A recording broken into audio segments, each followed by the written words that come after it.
So thank you for joining Marianne and the professor. We're back with Dr. Roger Hodkinson, pathologist, former professor, Cambridge scholar, chairman of an American biotech company. Dr. Roger Hodkinson, thank you for joining me this evening. So we want to talk about pilots. Tell me what you know. What is the latest in terms of what is going on in that world? Well, before we all get euphoric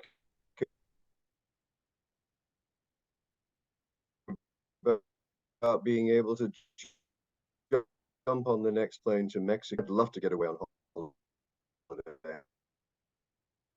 I haven't had one for a couple of years. We've been prisoners in our own country, haven't we?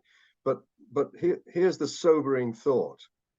Point two, myocarditis, a very significant inflammation of the heart, can be what we call subclinical.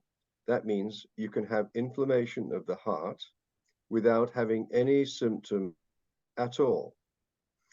The presence of that complication of myocarditis can only be identified using a sophisticated radiology MRI investigation. It's called a gadolinium MRI, sometimes called a cardiac MRI, in which you're looking for changes in the shape of the various chambers of the heart as indicative of significant heart damage in someone who can feel perfectly well.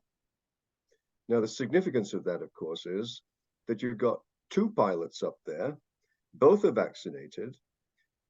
One or both of them might have subclinical myocarditis. One of them might drop dead in the middle of the flight and controls taken over by the co-pilot. But maybe in all the excitement of it, the co-pilot drops dead too.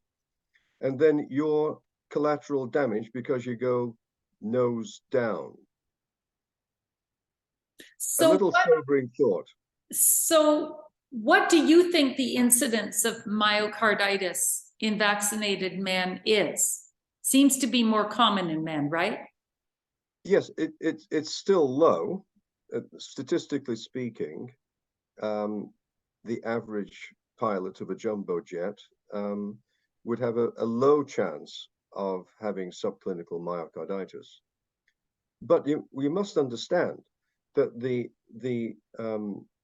clearance to be a pilot of a jet is one of the most onerous medical examinations you can go through.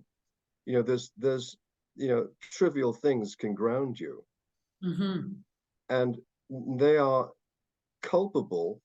The authorities, the management of these airlines and the aviation authorities, they are culpable because they know that risk is out there and they are not investigating it.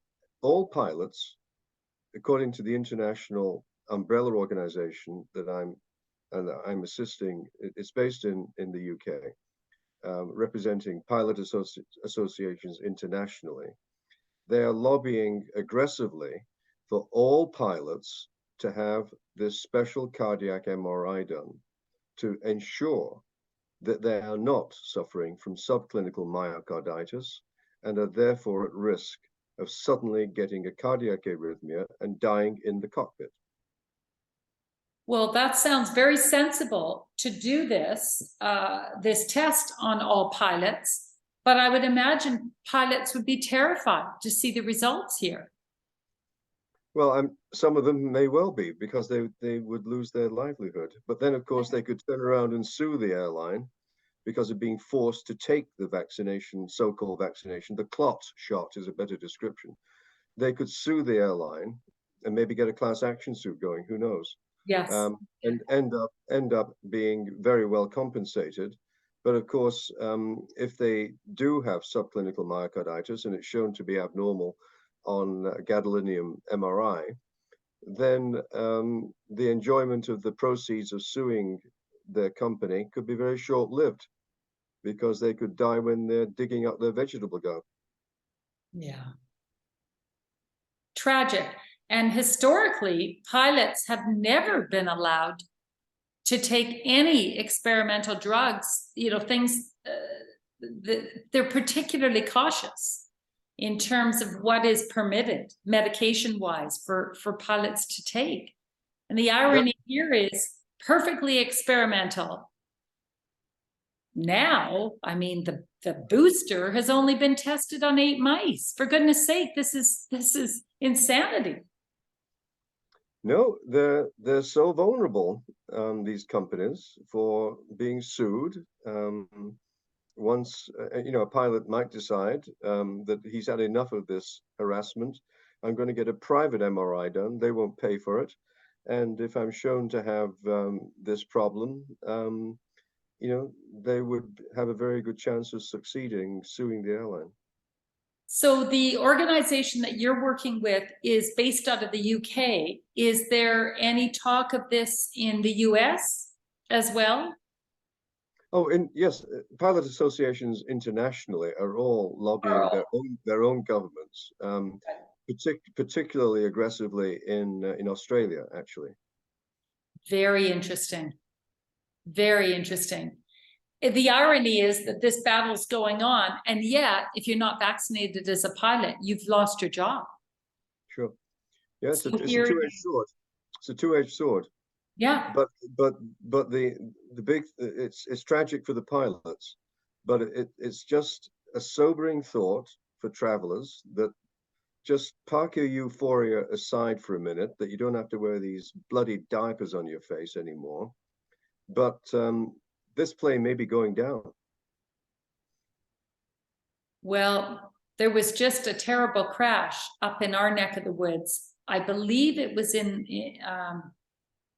the Gulf Islands, and I think there were 10 or 12 passengers, and the plane went down. It was a smaller plane, but it went down at a 45-degree angle, and they suspect the pilot was slumped over the controls.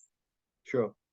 And as you said earlier, Marianne, I was unaware of it, but I think you should relate, for the people watching, the desirability of private jets now being piloted by unvaccinated pilots. Yes, I just read that report today, that there was a pilots association that is getting a flood of requests from private jet owners saying that they want unvaccinated pilots, please. So here the elite with their private jets are requesting unvaccinated pilots to shuttle them around the globe.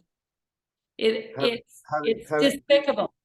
Having been previously a CEO of a multinational that was insisting on their employees getting the vax, and then having the gall to fly privately with someone who's safe, when the plebs have to risk nosediving because of a pilot getting a sudden arrhythmia after having been vaccinated and having subclinical myocarditis.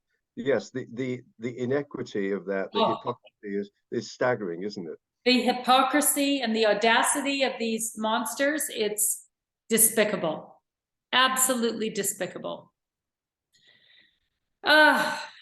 Crazy times. Well, this is a very interesting bit of information that you've shared today, that the pilot associations are beginning to stand up for this testing.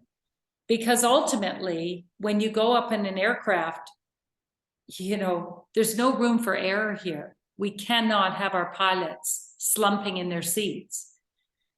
And it's not just, I hope that other tests are done, because what about strokes? I mean, there's a lot of other different issues that can arise because of these shocks. They're already susceptible to deep vein thromboses, because they're sitting in a seat for hours in a depressurized environment. They're already susceptible to deep vein thrombosis in the legs, and sudden pulmonary embolism, and immediate, within 3 minutes, you're dead. Yeah. Now, that's quite apart from the COVID vaccination scenario. So you're layering that that existing risk on top of the risk due to the vax, and it's a multiplier, you know. Well, your risk of the deep vein thrombosis must go up exponentially if you're vaccinated, right? Well, it's one of the principal causes of death: strokes, heart attacks, and DVTs, as we call it, and pulmonary emboli. Those are the big three. Yeah. Because that's why, you know, I'm calling it the clot shot. Yeah. Because thrombosis, clots, is one of the central mechanisms by which people die from vaccination shortly thereafter, typically within, you know, a few days. But is there any test that can be done? You know, you mentioned the MRI test specifically looking for myocarditis. Is there, I guess the D-dimer test might be an accurate test to look for microclotting, right? Yeah, the D-dimer test, troponin levels indicating death of heart muscle, C-reactive protein. There are a variety of other blood tests that can be done as surrogate evidence for ongoing blood clotting. So really, our pilots should be run through a whole group of tests, really. Before they're allowed to be airborne again. I would certainly feel comfortable to know that the pilots up there have gone through tremendous scrutiny. Yeah. Instead of looking at the tires when you climb aboard, you should knock on the cabin door and say, "Excuse me, but you know, you don't mind me asking, do you? But have you had a cardiac MRI? And have you had a C-reactive protein test? And have you had a D-dimer test?" I mean, that ultimately, these are the things that I want to know as a passenger. Quite more important than checking the tires. Absolutely. Absolutely. Well, I'm a nervous flyer anyway, so this just adds an extra layer of stress. Well, I've decided to circumvent that risk. We're off to the Rockies tomorrow for a 3 or 4 day trip, and I consider driving to be a lot safer. I think at this point, yes. Well, thank you, Dr. Roger Hodkinson, for the update on testing for pilots. I'm very, very glad to hear about this initiative, and may it you know, be expedited speedily. I'd like to see this in place tomorrow. So yeah, thank you for letting us know about that. Very interesting. No, it's my pleasure, Marianne. We'll have to get together again sometime. Absolutely. Thank you. Thank you.